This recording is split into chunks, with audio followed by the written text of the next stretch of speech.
Welcome. I'm Cindy Edwards, Chairman of the Board of Directors for the Jacksonville Onslow Chamber of Commerce. On behalf of the Chamber's Governmental Affairs Committee, I want to thank you for joining us for today's Forum Onslow. The Governmental Affairs Committee works with government agencies on issues that affect our business community. We monitor legislative issues that impact local business, promote partnerships between business, government, military, and education sectors, and present forums like this one to create awareness on topics that are important to our entire community. I want to thank our media sponsor, the Daily News, and the City of Jacksonville for the use of these facilities, and the City of Jacksonville Media Services for broadcasting this important forum. Thank you today to the candidates for Onslow County Sheriff who are joining us today. Our system of government only works when quality individuals choose to give of their time to serve residents of our community. Our corporate sponsor for this event is Sanders Ford. Sanders Ford is a family-owned store that has been serving Onslow and surrounding counties since 1938. They believe a well-educated community is essential for a strong democracy. Sanders Ford is proud to be a sponsor of this forum, which is designed to inform the voters in Onslow County. And now I'm going to turn it over to our moderator, Ralph Leeds, and to our candidates. Thank you. Thank you. For those of you that are viewing at home and in the audience to get to look at my back, you'll be surprised that I am not Elliot Potter. Elliot's done a good job, but he's not available tonight. I got stuck with this position because I was the past two-term chair of the Chamber's Governmental Affairs Committee. And before I retired, I served 40 years in state government, retiring as the manager of the Jacksonville Employment Security Commission office. And I also have served 23 years on the as the Onslow County rep to the Eastern Carolina Workforce Development Board. So one of my other traits is that I do have some experience herding cats. In terms of the candidate affiliation today, all three candidates are members of the Republican Party. The highest vote getter in the primary on May 8th will go on to represent the Republican Party on the ballot in the November general election. Our candidates are Mr. Boyd Brown, incumbent Sheriff Hans Miller, and Mr. Walter Scott. The questions I'll be using tonight came from members of the Chamber's Governmental Affairs Committee, and the general public in the audience. Anyone with a question is encouraged to fill out the form that was available when they entered council chambers and hand it to chamber staff members who are circulating around the room. I ask that your questions be general in nature and not refer to specific cases.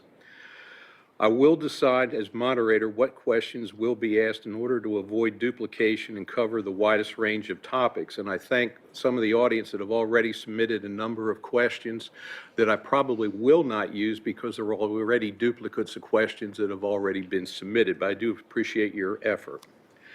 The decorum for this forum, simply put, this will not be like the presidential debates. In fact, this is a forum, it is not a debate. The purpose of the forum is to allow voters in Onslow County and to understand and compare the candidates' platforms so that they can make an informed choice on the May 8th primary.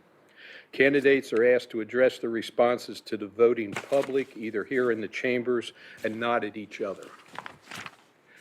And the audience is also asked to refrain from cheering, clapping, or other displays of support for the candidate of choice. Waiting for order to return just takes away from the number of questions that can be asked in the time allotted for the forum.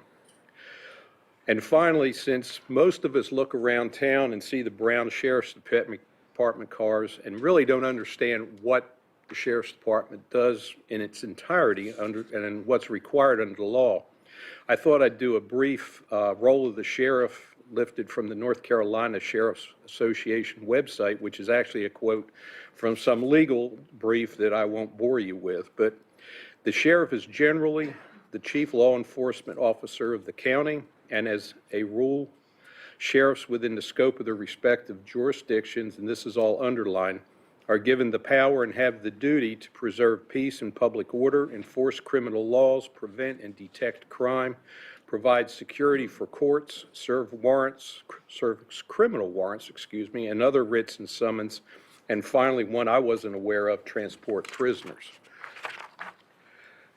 You'll see the lights. The first question that the candidates will be a kind of an intro question. It'll be good for 2 minutes. Each subsequent question will be 90 seconds each, and that would include this summation at the end. Each candidate has a rebuttal card, has 2 rebuttal cards. Each rebuttal is good for 60 seconds each. They can be used for rebuttal, or they can be used to extend the 90-second question answer period. The lights you see, green, you're on go, you can keep talking. You see yellow, it'll occur 10 minutes before the remaining 90 seconds or the time frame for the questions, and it's like a traffic light. Talk fast when you see the yellow light. When you see red, finish your sentence and stop. Since sometimes people tend to be the word is loquacious, look that up in your Funkin' Wagnalls, I will call you on it. Sorry about that, folks. The order in questioning, I will rotate the order. It will not be left to right, right to left, and that kind of thing, so that hopefully nobody will follow the same person every time. The first question, I'm going to start out with Sheriff Miller, since he's had to endure the slings and arrows for the past 3.5 years. And that first question is, I used to like this when I interviewed people. In 2 minutes allotted as your introduction, please provide the audience and G10 viewers with a brief bio with emphasis on your leadership experiences.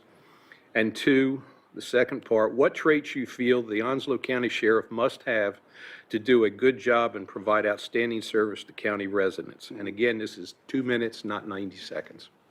Thank you very much. Ladies and gentlemen, thank you for being here. Thank you for caring. My name is Hans Miller. I am a lifetime law enforcement officer. This is my mission. This is my calling.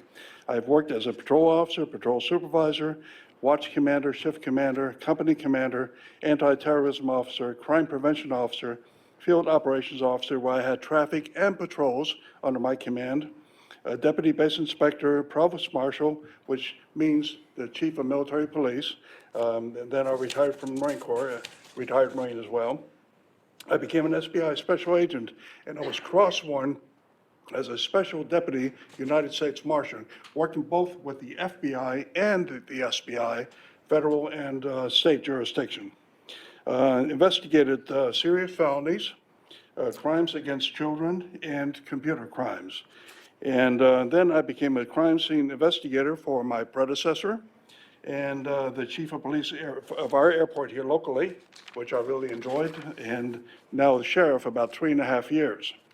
My education is a AA degree, Coastal Carolina Community College, a Bachelor of Arts at UNCW, a graduate school with the University of Virginia, and also Webster University in public administration. I graduated the North Carolina Law Enforcement Executive Program, the LEAP program, and also the Federal Bureau of Investigation's National Academy, which is considered the highest executive course for law enforcement officers and law enforcement leaders. I was awarded the Officer of the Year by the Veterans of Foreign Wars in the past, and recently, the Sergeant Major Mac McKinney Award for public service. I'm very proud of my mission to serve the people. For Sheriff, absolute, total, 100% honesty, and the way to lead an organization. I'm done. Mr. Brown, we'll let you go next. Thank you, sir. Thank you, Chamber, for having us tonight, and you kind citizens for attending tonight. I am Boyd Brown. I am not going to bore you with little details of who I am, but what I am going to tell you, what I am not. I am not a thief. Mr. Ralph, I received from a private citizen, and it is an accusation made from an opponent stating that I am a thief. I have copies of it along with my response tonight. And here, I also had the incident report to go along with it, which is available to everyone here tonight. But moving on, I hope tonight we'll have the opportunity to address the response times, the wasteful spending of taxpayers' dollars. In addition, that I have investigated fully. In addition, I want to address the opioid problem we have in Onslow County, and why we are still number 12 in the nation. I'm sure that has been contributed to the rise of violent crime in Onslow County. I have an open door, my policy is an open door policy, and it started as soon as I started my campaign. You can see me on Boyd Brown, on my Facebook page, Boyd Brown for Sheriff. And I also have put my cell phone number out there to the public for 190,000 citizens to call me. I will be a sheriff for every man, woman, and child in Onslow County that will feel comfortable turning to. I started the sheriff's office many years ago, working in the jail, detention center. I come out of there, I went to the patrol, I worked patrol, I was an SRO. After that, I went to the civil office, ran the executions division, and after that, I became the civil supervisor. I ran the court systems, transportations, the warrant system, the list goes on. I'm fortunate to become colonel 2 years, the last 2 years and 10 months in my, Thank you. I understand. Scott, would you like me to start that question? Yes, I would. Thank y'all for coming tonight. My name is Walter Scott, and I am running for the office of sheriff. I obtained my North Carolina General Certificate for BLET on November 15th of 1982. I was a member of the Onslow County Sheriff's Office, and I was a reserve officer. At that time, I was also on active duty with the United States Army. I spent my time and my entire lifetime serving others. And for that, I am very grateful because I have learned one thing, that's to work for the public, because that's what we do. It doesn't make any difference on how you serve the public as long as you serve them and you serve them with distinction. I have been a commander of the Cumberland County Sheriff's Office Patrol Division with the F Platoon, okay? There's been some consideration. I've also been on the Drug Task Force team for 10 surrounding counties, from Robeson County all the way down to Onslow County in my lifetime. I know a lot about the drug business. I know how it's conducted. From that, I have been a volunteer fireman. I've been with the Jacksonville Breakfast Rotary Club, North Carolina Special Olympics volunteer, and to continue my service with the citizens of Onslow County, I'm asking to be your sheriff. It means a great deal to me to serve the citizens of Onslow County.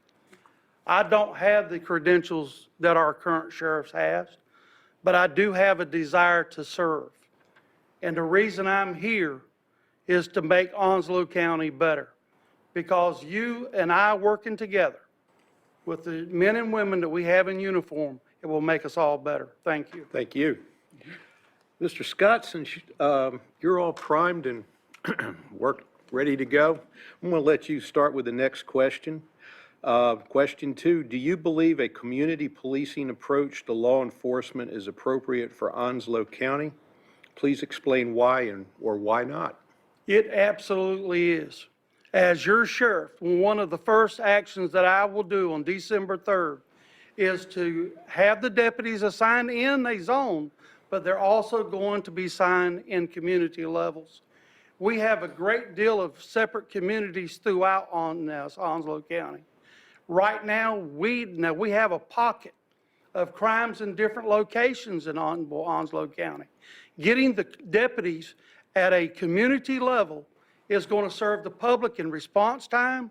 It's going to make it easier for the deputies to know who they are serving and protecting on a daily basis. The personal contact, the relationship that the deputies will be making is going to be vital to the security and the future of Onslow County. And as your sheriff, I'm going to back up that by having community meetings that we have now. We have got to get our volunteer fire departments. We have got to get our citizens involved in what we're doing to make it better for the entire county. Onslow County is number 5 in meth labs, in 2016-17. We don't know what is going on. as the sheriff, you got to have community level communications in order to get the cooperation and support of the county. Thank you. Mr. Brown, same question. Sure. Do you believe a community policing approach to law enforcement is appropriate for Onslow County? Please explain why or why not. Sure I do. Very critical to have it. Law enforcement cannot do it on its own. You have to get the public involved. When people are working together, we get things done. It's critical. We don't have it now. As I'm going around talking to people, they don't ever hear from the sheriff. They don't see him at the country store. They don't see him at the convenience stores, at the restaurants. When I become sheriff, I want to be out of my office as much as I can, and I hope every day, going to these people, asking them firsthand, hearing it firsthand. I don't want to hear it secondhand from a deputy or anybody else. I want to hear it from them. I want to put aerial deputies back in the areas. They say they got 6 zones now. That's fine. We need an aerial deputy in that zone. An aerial deputy gets to know the mama, the daddy, the children, the uncles, the aunts. He knows the good guys. He knows the bad guys. When you got a warrant to be served in that area, the aerial deputy knows everybody. He's there 5 days a week, Monday through Friday or Tuesday through Saturday. He gets to know everybody. Very crucial that we get our community back involved. I will do doing public forums every day. I want to hear from everybody. Thank you. Sheriff Miller. Absolutely. I saw a need to go to community policing years ago.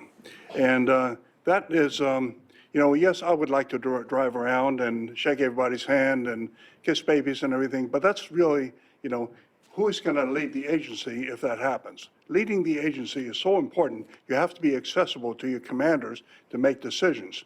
So what we have done, we have actually increased our community watches. We went from 30, and some of them were not very active. We now have over 120 community watches. Periodically, we have community watch meetings. We have coordinators that we train on the detection of crime, how to make a report, and how to communicate. Leadership is communication. And, our citizens are a part of the communication that we really need, because we cannot solve crime without communication. So we have done that.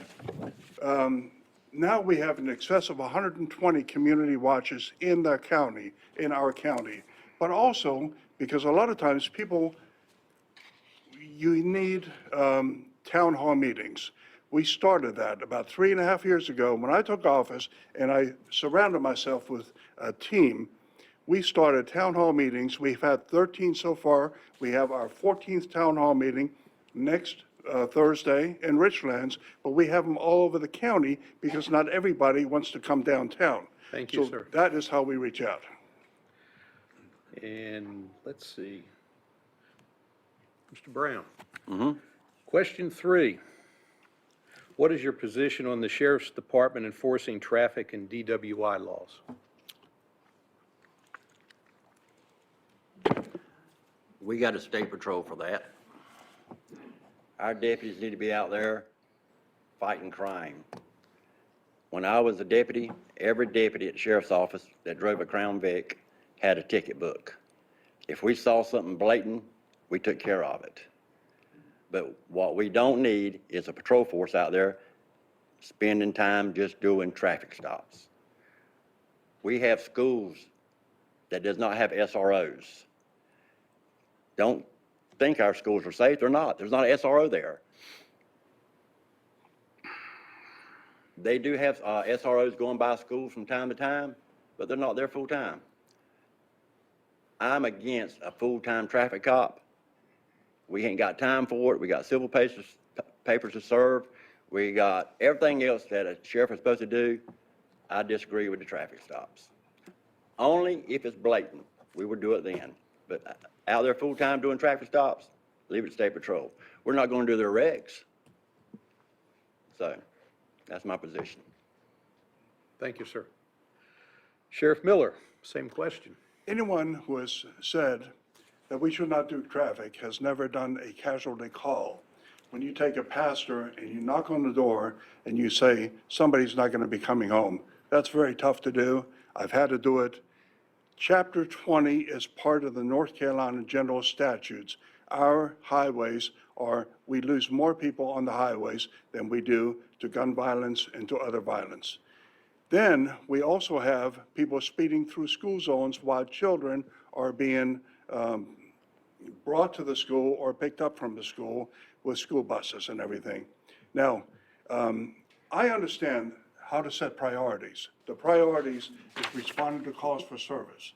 However, in a low area and when there is a high incident of traffic fatalities, which I have statistics behind me, that we need to put the priorities where they need to be. The Highway Patrol is a great organization, but there is not enough of them. I will not turn a blind eye to any portion of the law. North Carolina general statutes are created by us, the people. We, the people, create the laws. We will not turn a blind eye to any law because we want our highways to be safe. We also want our insurance rates to go down. As we reduce the statistics, that will happen. Okay, thank you, sir. Finally, Mr. Scott.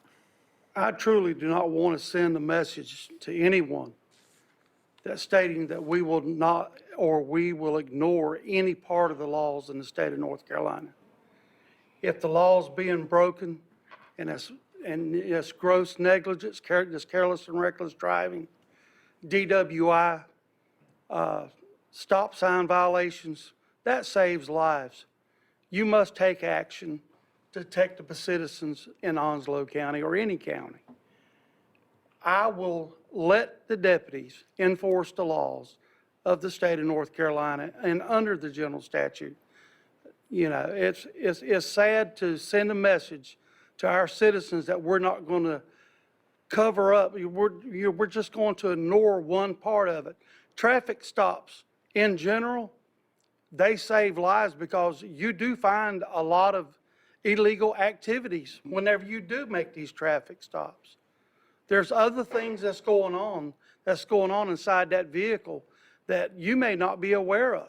But a good trained law enforcement officer is trained to observe what he is doing, and he's there to serve and protect. And that's part of serving and protecting is making traffic stops and traffic violations and taking care of it. So I am in support of our deputies having that ability to do it and will not let them go the other way. Thank you, sir. Sheriff Miller, question 4, we're going to start with you. Yes, sir. Onslow County is growing at a rate that surpasses most statewide averages. How will you plan for the growth of the Sheriff's Department in personnel, equipment, and training to ensure that current and future needs are met? Yeah. That's a very good question, a very hard question to answer, but I'm willing to answer it. You have 90 seconds. It takes teamwork. It takes teamwork. You have to reach out to other professionals. For instance, the Chamber of Commerce, where businesses, how is it going to affect businesses? How can businesses be served properly? How neighborhoods, that's one of the reasons we have neighborhood watches. How can they be served properly? Then we reach out to the educational community, our schools. You know, our schools are going to be growing. How do we provide the services to the school administrators, to the teachers, to the children, particularly the children? Our children need to be kept safely. And then we reach out to other boards, the Board of Commissioners, the Board of Education, and have a joint discussion about what they see. Clerk of court, the attorneys, the judicial, you really have to communicate with everybody and be a part of the solution instead of just trying to make a plan by yourself. It takes all of us, all citizens, even citizens that may be retired, they a lot of times have education and experience that they can bring to the table. So our county, our citizens will be well served if we talk and if we listen to each other. Thank you, sir. Mr. Scott, same question. We are growing at an alarm rate. We've got 198,000 plus the citizens in Onslow County. It's going to take the cooperation of all our boards, the Board of Education, the Board of the County Commissioners, the city, and the other 6 jurisdictions that's within our county to communicate with each other on the upcoming needs of their situations. We got 5 new schools that's going to be opening up before 2023. Those should already be being considered on the security and safety measures that's going to take to secure those facilities. We've also got to put into budgets for our court systems and stuff to be now secured. So the intel that we get from those different organizations is going to be based at the sheriff's office. And it's the sheriff's responsibility to make sure that we have the funding available, but we can't do it without the other 7 county commissioners giving us permission to do that. So if we've got good information with good stats, then I'm sure that the county commissioners, the city boards, and the Board of Education is going to be able to make the intelligent decisions to protect the citizens of Onslow County. And unfortunately, it's going to take more money to do that, and more training, better security for everyone. Thank you. Let's see. Boy, did I just script. Mr. Brown, did I ask you that question earlier? No, Oh, sir. good. I feel better now. Give me that Would you like to opportunity. repeat it Yeah, ask me one more time. Go ahead. one more time? Onslow County is growing at a rate that surpasses most statewide averages. How would you plan for growth with the Sheriff's Department in personnel, equipment, and training to ensure that current and future needs are met? This county has grown a lot. Right across the street from where I live, there's a housing development where I used to crop tobacco in it many years ago. Never thought there'd been one there. Houses are popping up everywhere, communities. We have got to work with our other agencies, our state, federal, local. But more important, we got to work with the citizens of Onslow County. Years ago, I used to go out, when I was the colonel, I used to give speaking engagements. And the name of my title of my speech was Teamwork. And Vince Lombardi once said, the achievements of an organization are the results of a combined effort of each individual. That's each individual in this county, not just the sheriff department, each individual, teachers, businesses, everybody has to be involved. The county commissioners are going to have to stand up. They're going to have to fund the money for more equipment, cars, whatever we need.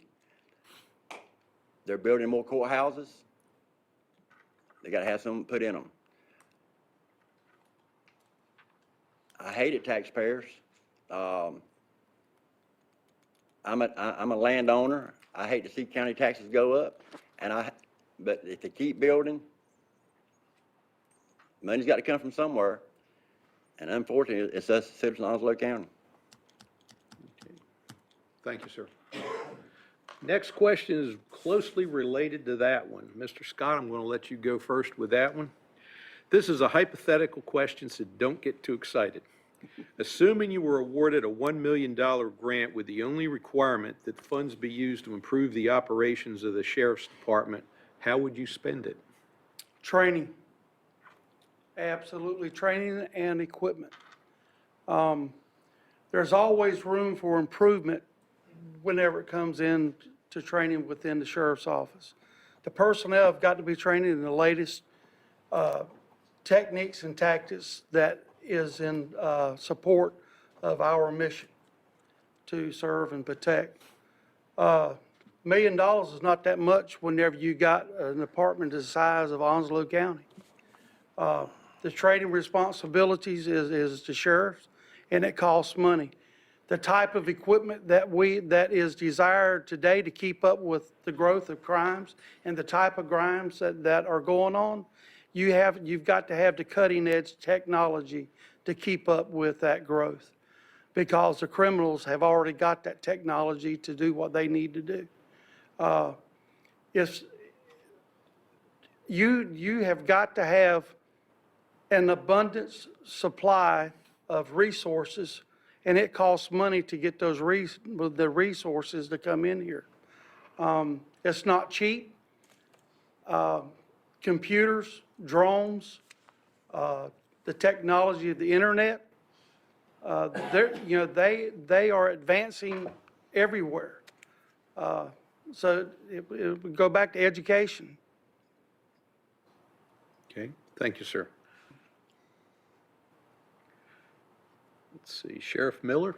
I would have a different philosophy. If somebody were to drop $1 million into our budget, I would, first of all, bring a team together.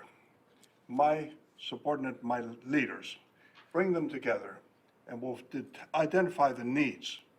Then, before we even spend any money, we would determine, do we really need to buy that? Because I'm very conservative when it comes to taxpayer money. Do we really need it, and why is it needed?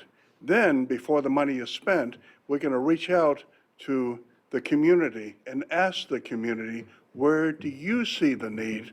Because as a leader, you have to be able to lead by asking questions and getting good information. So, yes, training is absolutely high on the list of priorities. Equipment is high on the list of priorities. Manpower and woman power as well, because the reason I say woman power, because we don't discriminate. Men, women, we don't discriminate on color or any other protected class. But you have to reach out before you make decisions to spend money. Is that money going to be needed to be spent? And is it going to be appropriately spent? Because at some point, it's nice to have a reserve in case we have an emergency that comes up, then we have the assets to take care of the emergency. It takes good public administration to do that. Thank you. Mr. Brown? Good question. Where would I spend the money? Again, I would probably meet with my admin staff. I'd meet with members of the community, my advisory councils.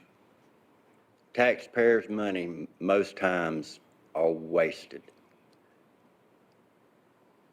There's a need at the Onslow County Detention Center where we need more employees. I hear from detention officers how short we are, their workload. They're tired when they go home. The next day they're off and they get called in for having to go cover another shift. We have got to work on the detention office. It's going to be critical. There is so much wasted money. I can't give you a definite answer. Education, training, all that is good, but I'd probably sit on it for a little while until I could come up with the best solution. I would hesitate before I spend it.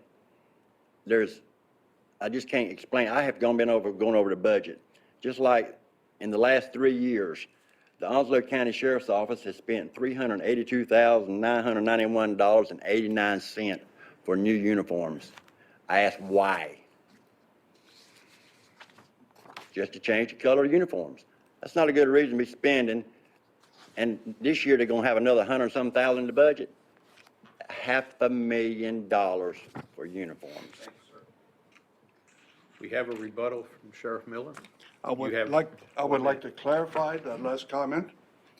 We changed uniform because our new trousers are less expensive than the old trousers. The old trousers often got a rip. They had to be replaced frequently. The new ones are more durable. They're more functional.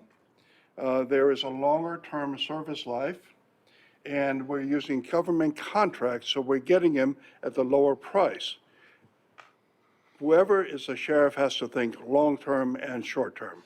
Short-term may cost a little bit of money, but in the long term, it's called what's called the break-even point. And that was decided and that was done. Thank you, sir. I got a rebuttal. Yes, sir. Can I burn one? I do need to remind everybody, you only got 2 rebuttal cards. Don't get too anxious with them, but go ahead, sir. I'm not. I understand what he just said. One of my questions is, they have bought almost $500,000 in new uniforms. Where's the old ones? They tell me, the deputy said they're in their closets. We're not just talking pants, shirt, we're talking belts, hats, ties, anything goes. Why are we having to spend that kind of money just to go with green uniforms? I have spoken with some deputies. They don't like what they're buying. They have gone out on their own and purchased pants because they fit better than what they're buying. I had 3 uniforms when I was there. Every now and then, you'd come in and you'd have to turn one in where you tore a pants leg or whatever, but it's very seldom. It's wasteful spending. We had enough uniforms the last 10 years, new shirts. My question is, where are they at? I know where they ain't at. They ain't at the county warehouse. Thank you, sir. And since you're ready to move, I'll let you answer the next question. Question 6, in light of the almost weekly reports of school shootings, do you, and this is a 3-part question, 1, think the number of school resource officers, and that's a lot of times people call that SROs, assigned to the Onslow County schools is adequate? Second part of that question is, do you feel that there should be at least 1 armed SRO in every school, including the elementary schools and more in the junior and senior high schools? And 3, do you support, as some have suggested, that the Sheriff's Department also supply SROs to charter and private schools? You're gonna have to ask the first question again. I mean, the very first. First question is, do you think the first part of that question, do you think the number of school resource officers assigned to the Onslow County schools is adequate? No, sir, I do not. Only the junior high and the high schools are covered right now. We got elementary students out there. We got about 15,000 students that are being protected at this time by deputies. Yes, I do think it needs to be have an armed deputy at each school. I was one for years at Richlands High School, enjoyed my job. The SRO gets to work with the children. I played ball with them, sat down and talked to them. You could tell when ones were having problems. SRO is great. We do need them in all schools. To answer about the charter schools, I'm gonna have to have a discussion with the county. Hey, they're children too. They ought to be covered too, as long as the county commissioners will fund it. Okay, thank you. Mr. Scott, same question. Would you like me to repeat it? The SROs in the county schools, no, that's not enough.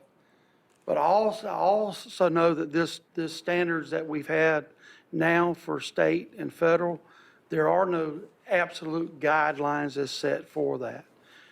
I'm not gonna sit here and play the finger pointing game. We got 26,000 students in Onslow County.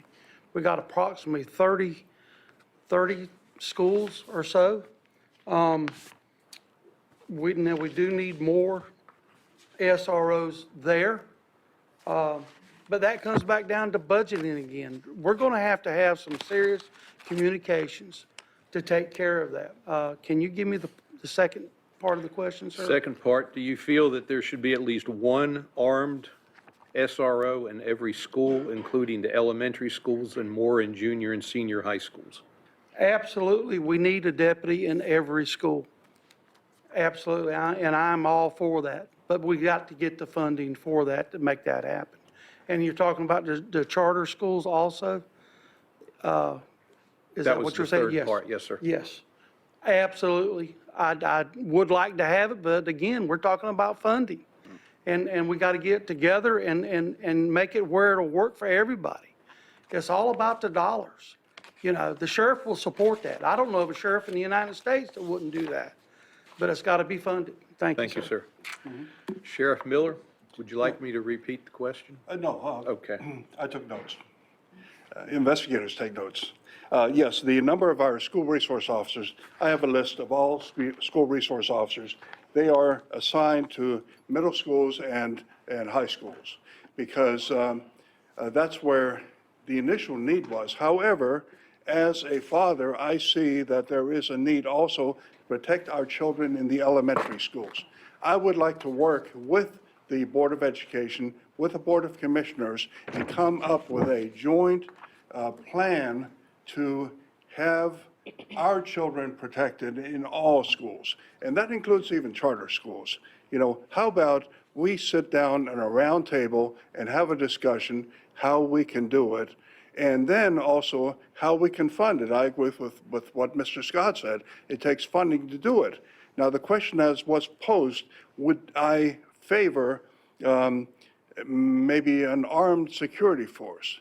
How about we take a look at the training that maybe we have retired officers, maybe we have retired military people that would undergo the training, and before you carry a firearm, have psychological examination, have the right people to provide that kind of protection in our elementary schools.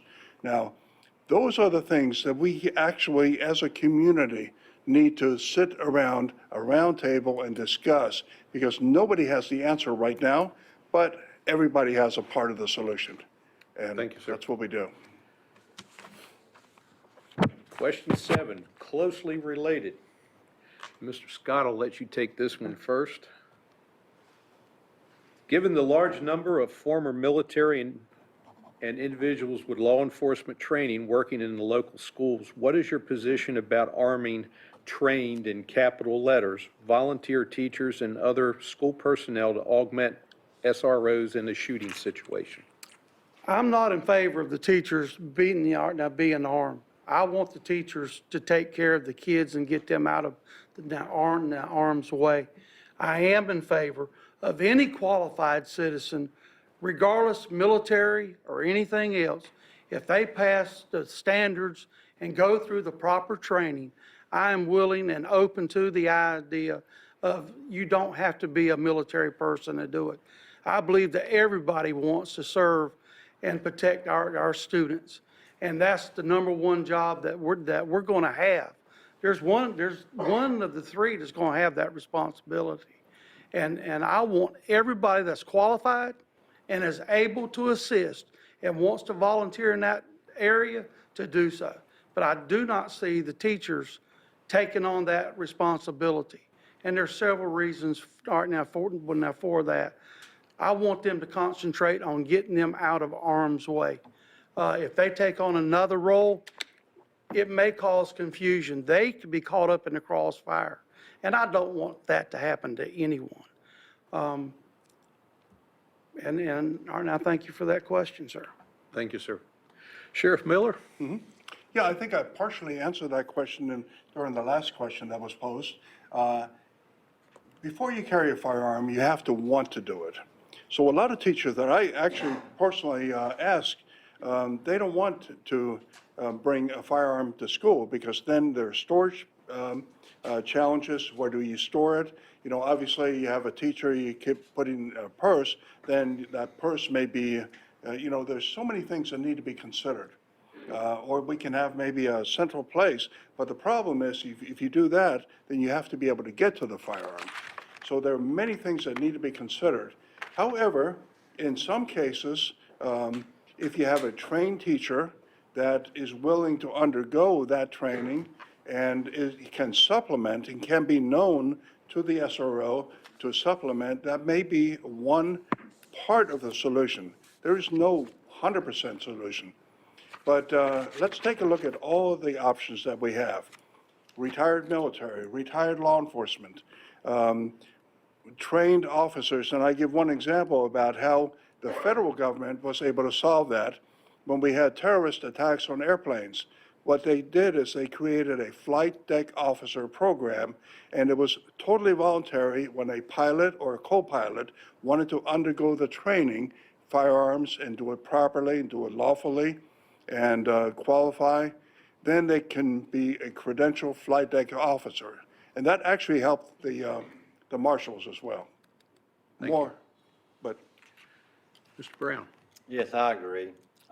We've got to, the teacher's job is to teach, and that's what they should do. Volunteers, before we ever go there, the first thing we're going to have to do, we're going to have to put our officers in there first. There's a lot of sitting down, discussing with the Board of Education, the county commissioners. It's not, this decision's not going to be made overnight. I welcome to have the discussion on putting volunteers in. If they can pass the background test, the psychological test they got to go through, you know, we'll look at it. But it's got to be a decision made by everybody. You're going to have an insurance problem, a liability problem if something does happen. These are a lot of areas we need to look at as a group of people coming together, coming up with the right decision. Yeah, that's good. I'm through. Thank you, sir. Sheriff Miller, question 8, we're going to start with you on that one. In light of the Marjorie Stoneman Douglas shootings, several legislators have proposed allowing law enforcement agencies to confiscate with judicial approval and either temporarily or permanently weapons from individuals that were perceived to be a threat to themselves or the community. Do you feel that this would be an effective law enforcement tool or a flagrant violation of the Second Amendment? I will let you know right up front, if you know me, you know that I am an absolute supporter of the Constitution and the Bill of Rights. The Second Amendment is near and dear to my heart.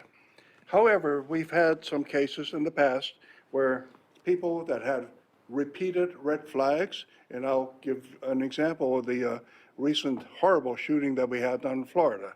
Red flags, red flags, red flags, they were ignored and nothing was done. Something needs to be done, but it needs to be done properly. Now, I believe that every citizen that is qualified is a citizen and is law-abiding and is sane in mind and body, should, the right is there. It is a constitutional right. However, when somebody forfeits that right by being a career criminal, that right can be taken away. When somebody has repeated red flags where they are a threat to our community, and I go back to my former position as anti-terrorism officer, the red flags, they need to be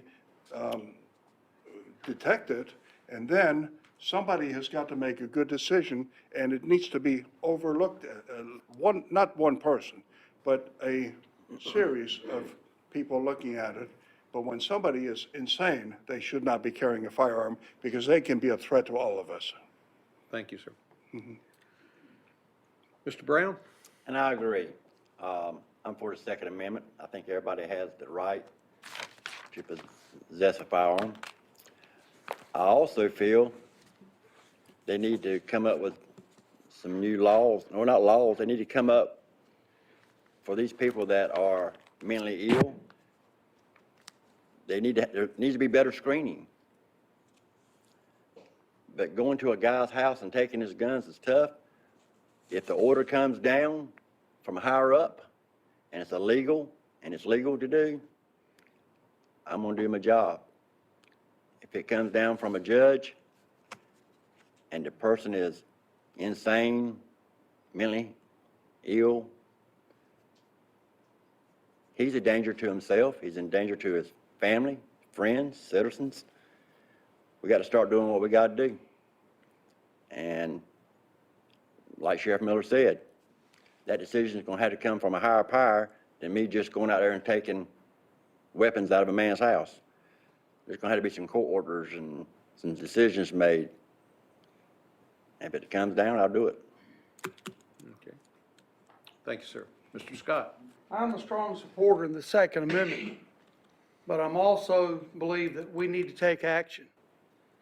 The HIPAA laws and stuff that are on the books now, we need to take a real serious look at it, because whenever we have a person that is a threat to themselves and others, I think it should be reported immediately to law enforcement from the medical profession. I think that we need to take action on it. I think the judge needs to get involved in it and present an order. And let's take action to protect our citizens. I don't want to go in anyone's home and take their weapons. But if the need is there and a life is to be saved, we should do it without hesitation. And we'll take him to court and we'll see what happens and let the judge make a decision if he gets those weapons back. We need to update our HIPAA laws because there's certain times that, hey, we need to take the corrective action. And I think there's too much protected there. There's too many citizens that are loose cannons that are obtaining weapons. And they're getting it legally, but they shouldn't really have it because there's issues there. And people know about it and they're not reporting it. Okay, Thank thank you. you, sir. Okay, question 9. Mr. Brown, we're going to let you go with this one first. Okay? Opioid addiction has become a national crisis, and unfortunately, Onslow County ranks 12th in the nation for opioid use. What more do you feel the Sheriff's Department can do to combat opioid addiction locally? And this is a two-parter. Do you support providing deputies, jailers, and addicts and/or families of addicts who frequently overdose Narcan nasal sprayers or syringe sets? We have a drug problem in Onslow County, and it's been here for the last 4 years. We're number 12 in the United States. That's not a percentage that I'm very proud of. The organizations, such as the Hope organization down in Sneeds Ferry, is a good organization. Until we get the community involved, we're not going to correct this problem. We need to have education. We need to have treatment.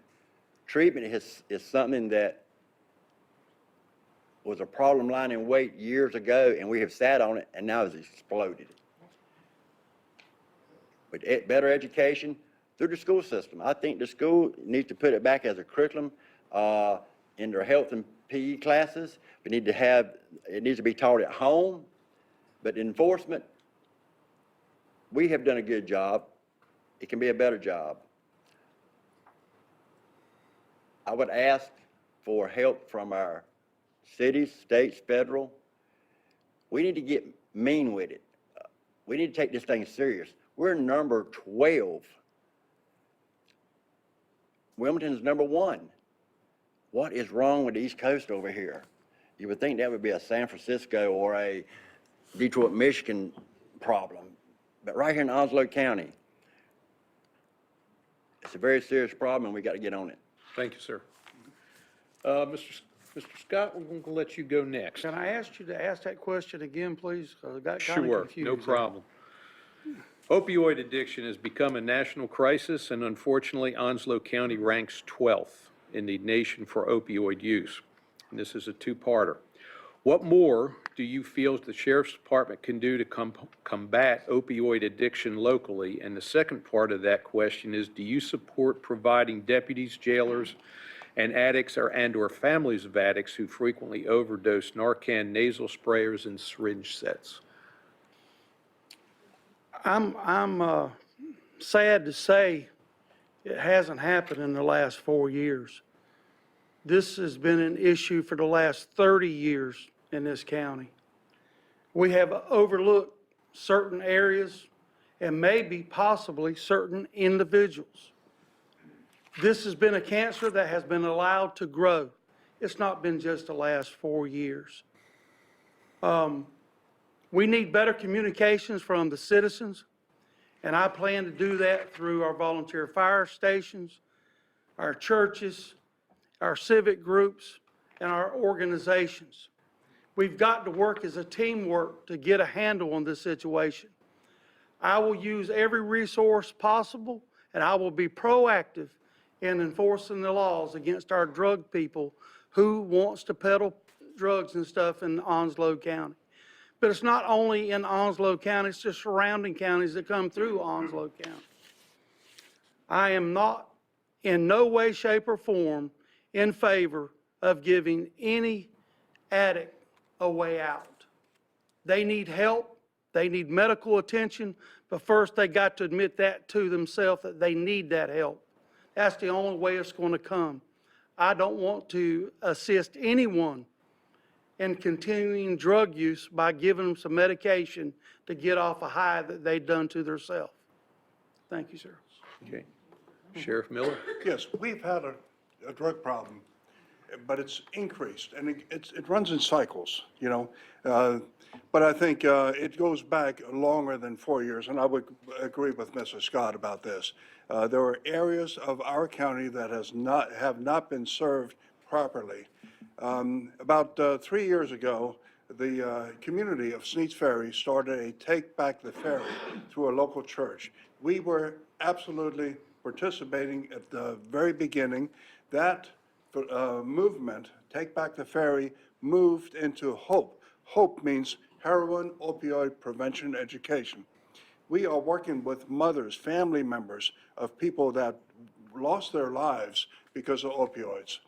But this is not a problem that can be solved in just a couple of years. We have got to continue on our effort, and like the other two gentlemen said, it takes good cooperation with our citizens. The citizens of Sneads Ferry and other areas as well, Hubert area and a part of Greater Richlands, have been very upfront with us and provided the information when this stuff is going on.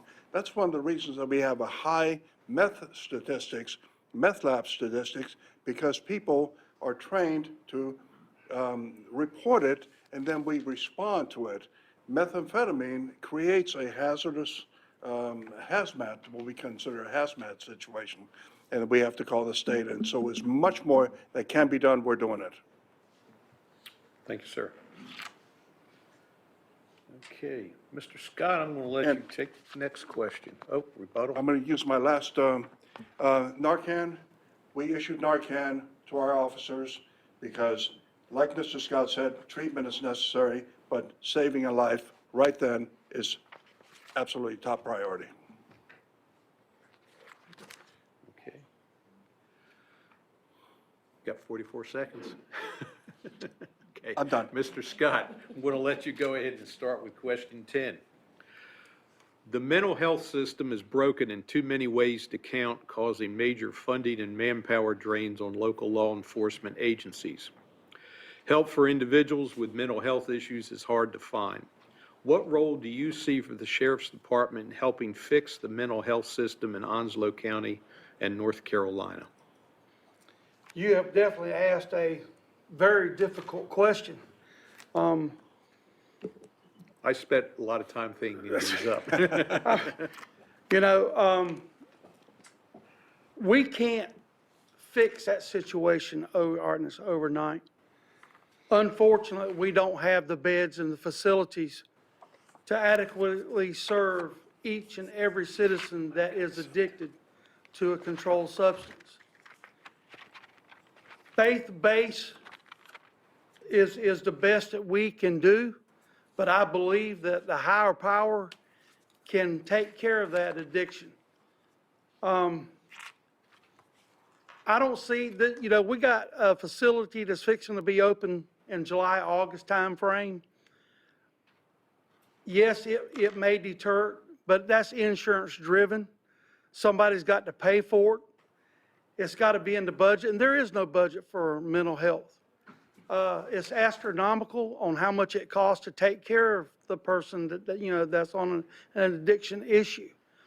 I see the sheriff's role as doing the absolute best he can to protect everyone he can at the time that he's called to do that.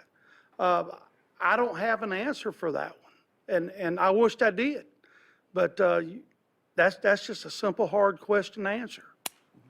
Okay. It's tough. Sheriff Miller, I'm going to let you go for number 2 on that one. Yeah, mental health is an issue. Other states have state hospitals where if somebody is in need and they're in crisis, then they're IVC'd. IVC stands for involuntarily committed, and then they are provided to a state hospital for long-term treatment. Now, our county commissioners have started a detox facility, but that's only a triage facility. It's a couple of 3 days, but that's not enough for treatment. Treatment requires long-term, and psychologists will tell you that you cannot rewire a brain in a short time period. So yes, we do have a problem with mental illness. But it also, for sheriffs, it poses a problem with transportation, because a lot of times we have to take somebody and we have to take somebody to the hospital, somebody in crisis. We have to protect them. We have to protect the people around them. And we can absolutely, we have to take that very seriously, protecting all people. And so what it takes is it takes a teamwork. We need to get the medical and the psychological and the other professionals on our team. And again, I go back to the roundtable discussion, and let's bring all the disciplines together. Let's have a plan that we can all agree with, and then also teach our teachers to look out for those red flags. If somebody is in crisis, they should be able to take a look at the young person and do the right report. And I'm out of time. So much more.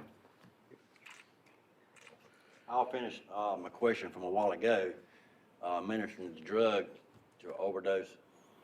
I'll minister it. I want my deputies to do that. That's a life. It's your child, someone's child. Hoping after we give them the medicine, bring them back, that we will have the education and the treatment for them to do the follow-up to get that person back on the right track. I have done many transports as I was a deputy to state hospitals, Onslow Memorial, Duplin General. It is an issue. I am glad to see what the county commissioners has done. They have stepped up to the plate, but what they are providing is short-term. We got to have long-term prevention, help for these people. We're going to have to sit down, discuss with all the participants in the county to find out the best solution we can come up with. The sheriff cannot make it on his own. He's going to have everybody's input, and it is a problem, and it's not going away. I hope it gets better. Thank you, sir. Question 11. Sheriff Miller, I'm going to let you start with this one. Some areas have developed so-called veterans courts. I think there's 3 in North Carolina right now. These courts are staffed by veterans to help and adjudicate veterans generally facing PTSD-related charges. Court officials are veterans themselves who've experienced similar situations or problems. Do you support having a veterans court in Onslow County? I would. However, just because somebody's a veteran, as I am, as many of people in the audience are, that does not give somebody the excuse to, be treated differently. So we have got to make sure that the standard of good behavior is held. But when it comes to PTSD, a lot of times horrible things are seen on the battlefield. So what you do is you have to provide that treatment when that citizen, that veteran comes back, and maybe a veteran court is one way to reach out to that veteran and say, look, we have seen what you have seen. Let's make sure that you are back on the right track, and then we get you off and you can be a successful citizen in the long run. So I think I'm not well versed in Veterans Court, but what I have heard about Veterans Court, I think it would be a good first step for people that have put their lives online. Okay, thank you, sir. Mr. Brown, I'll let you go second on that question. I want to thank the veterans for what they do for us, what they have done for us. I want to get them what they deserve. Got a thing here. Homeless go without eating, elderly go without needing medicines, mental ill without treatment, troops without proper equipment, veterans go without benefits and their promises. I don't know much about the topic that you've asked your question for, sir. But they've served our country. I want them to get what they need. Let's sit down, have that discussion with all parties, and let's make it happen. They deserve it. Thanks, sir. Mr. Scott? I'm in total support of having a court set up for that manner. But I also want to bring to attention that I am a veteran. I am currently receiving benefits. But I also want you to know that our first responders, and they should not be given any special treatment. But I want people to know that our first responders see as much, if not more in some cases, out here on the street. And I don't want to think, or anyone to think, that our veterans are receiving special consideration. We need to take action to everyone that has done something wrong. And sometimes the tough decisions are made. But there's also people that's in the same similar situations that they may have the same circumstance and the same considerations, because we all have triggers on different things. And it's unfortunate. I've got many friends and fellow comrades, but I am in support of that. But I don't want to leave anyone to think that the veterans are getting special treatment, because I don't think that's happening. Thank you. Okay. Gentlemen, bear with me a second. We're starting to run out of time, and I want to prioritize some of the remaining questions. Okay. Mr. Brown, we'll go with you first on this question. Cybercrime is becoming a major concern, with almost daily reports of online predation of children, hacking, and electronic fraud. What do you feel the Sheriff's Department's role is in combating cybercrimes locally? Well, I'm not a cyber guy. I have a cell phone because I have to have. I think it's the devil that's going to take us over one day. I hear the horror stories of how children get involved with older men, in whatever situation it is. It's got to be monitored. I understand that the sheriff's office does have a guy that does the cyber stuff, and it's good. I'm just not well versed on cyber stalking and whatever. I'll have to let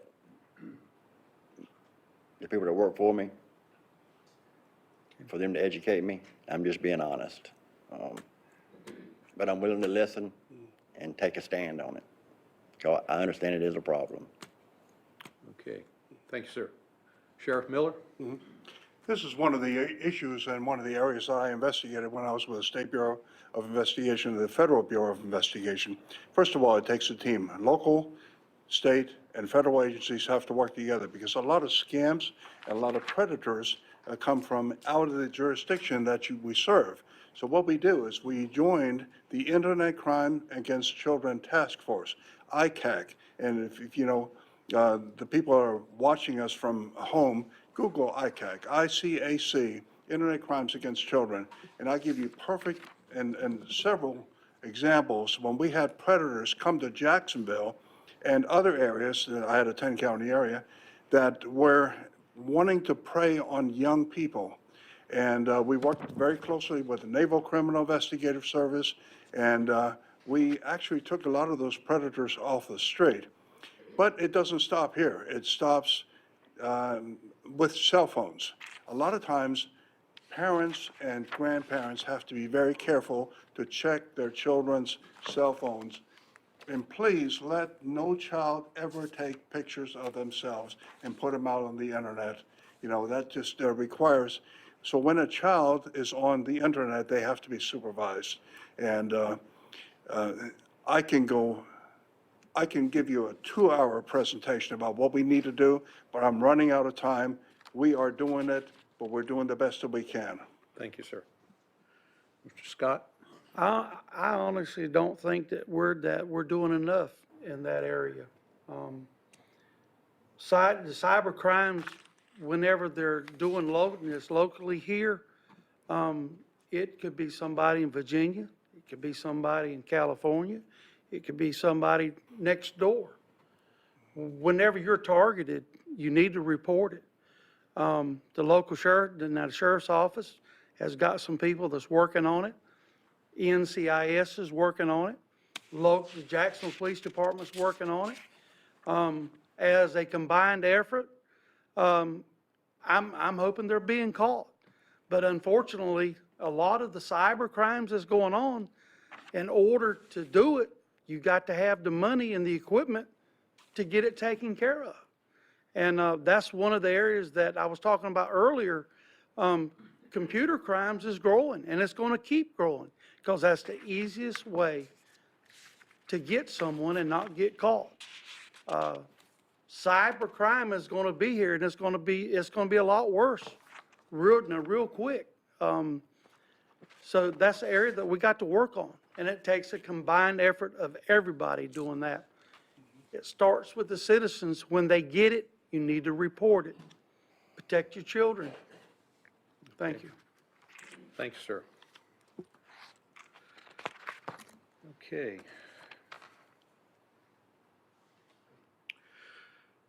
I'm going to go, Mr. Scott, I'm going to let you lead off with this next question. What steps will you take to build greater trust in the communities you serve in Onslow County?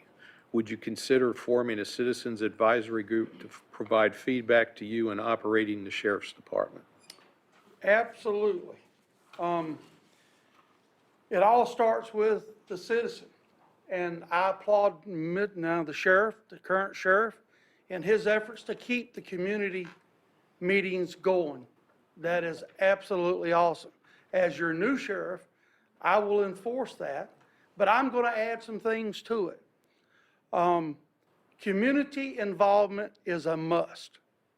I want to take our 18 volunteer fire stations, and I want the 18 fire chiefs that we have to be more involved.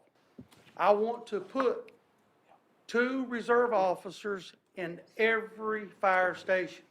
That's going to serve a twofold method here. I want those officers that's going to be at the fire department level to be able to respond with the fire departments. But also, I want them to be able to respond to an issue that we have in schools. Community involvement is going to be my #1 goal in Onslow County as your sheriff, because I honestly believe the fire departments, the churches, the private organizations, and the communications that I'm going to lead the efforts in is going to help Onslow County and deter the crime rate in Onslow County. And that's what it's all about, is community. Community, community. Thank you. Sheriff Miller? I would agree with that, because it takes a community to make the community safer. No cop on every corner. We just can't afford to have a cop on every corner. So what we do is, because we have the neighborhood watches, and we train the people in the neighborhoods to detect, report. I don't want anybody to take vigilante actions. However, a lot of times, when you walk a dog at night, or you walk with your child at night, take him out, you see something suspicious, it may be something totally innocent, or maybe not. Have a little notebook with you and just take down the license plate, what the vehicle looks like, how many people were in it, did they drive slowly, kind of what we call casing the neighborhood. Those things require training. We're out there, we're advising and training our community members that want to participate. Community is absolutely essential to make the area a better place to live. And as much as I would like to have more reserve officers, but they have to go through training. They have to go through basic law enforcement training. Now, a sheriff has a lot of luxury. I can swear somebody in off the street, but I don't do that. Everybody has to be basically trained, because we train for success. We send them through BLET first before we swear them in. Okay. Thank you, sir. Mr. Brown? It is very important to get the community involved. Law enforcement cannot do it on its own. Community involvement is very key. Take the Special Olympics, Relay for Life, Salvation Army. These are the community involvement where the officers need to be involved with the different organizations. The last year that I was at the sheriff's office, the Special Olympics, we raised $13,000 for that organization. Relay for Life, $3,000. Salvation Army, $2,500 by deputies sitting out there, standing out there, ringing the bell. We were involved with the community is key. Again, law enforcement's not the key. Total involvement for everyone. You got to have your eyes, in the communities, you need to have your eyes open, see what's going around, see what's happening in your neighborhood. You're going to have your ears open, listen to what your neighbors are saying, and report back to the sheriff's office, the cops. If you got a cop that lives in the neighborhood, get to be friends with them. Go to your cookouts. The community needs to get involved with the sheriff's office. The sheriff's office needs to get involved with the community. That's key. Thank you, sir. I want to thank you for answering the questions. We had a lot of good questions and unfortunately not a lot of time. So what we're going to do is allow you to do your closing remarks. They'll be good for 90 seconds. And I'm going to follow the same order that I started out with initially, and that would be you, Sheriff Miller. Okay. It goes back longer than 4 years. I felt a reason, I felt the need to change the leadership of the sheriff's office. I felt the need because I've also been talking to the people that used to work there and still work here. There was a need to bring our agency into the 21st century. We are on the way. We have reduced response times. We've started zone officer in the areas. It's a 24-hour. It doesn't just, not one person that goes off the shift. It's on a 24-hour basis. We've done the town hall meetings. We're going to continue those. We've reached out to the community. And my vision for the future, and I've taken some notes because I just don't want to leave anything behind. We want to reach out to the schools a lot more. Let's work with the Board of Education. Let's work with the school administrations. Let's work with the teachers, find out what they need, have a larger presence. Also with churches, you may remember that last year we had a church security summit where we actually had 110 people come out to Burton Park. And we talked about security because there was a horrendous school shooting in another state. We're going to continue that training for churches. Domestic violence reduction. Folks, we've got to break the cycle of domestic violence. And that takes a paradigm shift. We have got to be. Thank you, sir. 90 More to seconds. come later. Gentlemen, you all have a website. Just keep on going. Mr. Brown, you'll be next. Thank you. I have been humbled and proud to serve the citizens of Onslow County in the past. My home in Back Swamp was my first home. My second home was the Onslow County Sheriff's Office. They were family to me. I want to notice, I want to let the employees of Onslow County Sheriff's Office know, when I get there, I will have an open door policy. Not only just for the citizens, it will be for the employees too. I will have your six.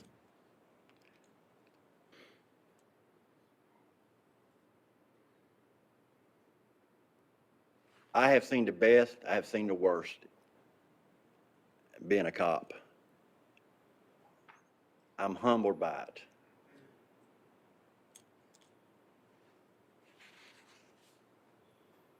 In this whole event today, I'm just preaching that togetherness,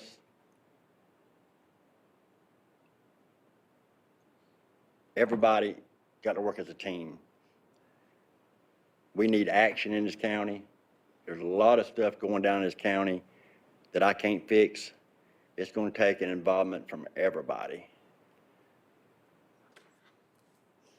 I just want the county citizens know, Onslow County, Thank you, sir. I'll be there from sunrise to dark. Mr. Brown, thank you. Appreciate you. And again, you got a website, finish it up. Mr. Scott, last one. I want to bring a higher level of law enforcement with citizens voting, now the focus in law enforcement. We need to work as a team through all the organizations. I can't do it by myself. I think if we got one meth lab, one heroin dealer, one cocaine dealer, one addict, then we're all failing. We need to work together. We've got some fine employees at that sheriff's office.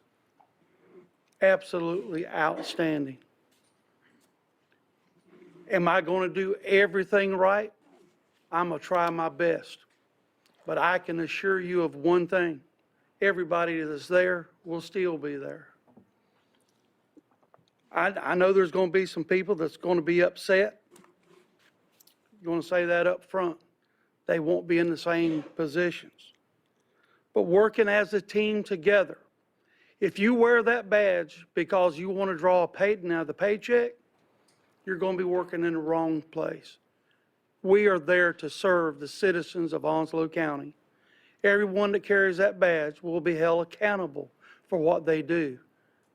Because we do serve the citizens of Onslow County, and we're going to do it professionally in every way that we can. And I thank you for the opportunity to serve and speak. Thank you. Thank you, sir.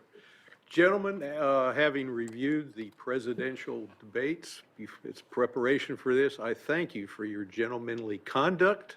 And the audience, I appreciate you working with us as well. I'm Lorette Legan, President of the Jacksonville Onslow Chamber of Commerce. And once again, I too want to thank the candidates. I want to thank the audience too for your attendance and your decorum. Ralph tried to steal my thunder there. I also want to thank our corporate sponsor, Sanders Ford, our media sponsor, The Daily News, and our partner here, the City of Jacksonville. If you missed any part of the forum, just check the listings for G10 for the rebroadcast times and date. And remember, your vote does count. Absentee ballots are now available, and if you wish to do early one-stop voting, the dates, times, and locations are all available on the Onslow County Board of Elections website. Election Day is May 8th, 6:30 a.m. to 7:30 p.m. at your local precinct. If you're unsure of your voting precinct, the information, once again, is on the Onslow County Board of Elections website. On behalf of the Jacksonville Onslow Chamber of Commerce, thank you for joining our Meet the Candidates Forum.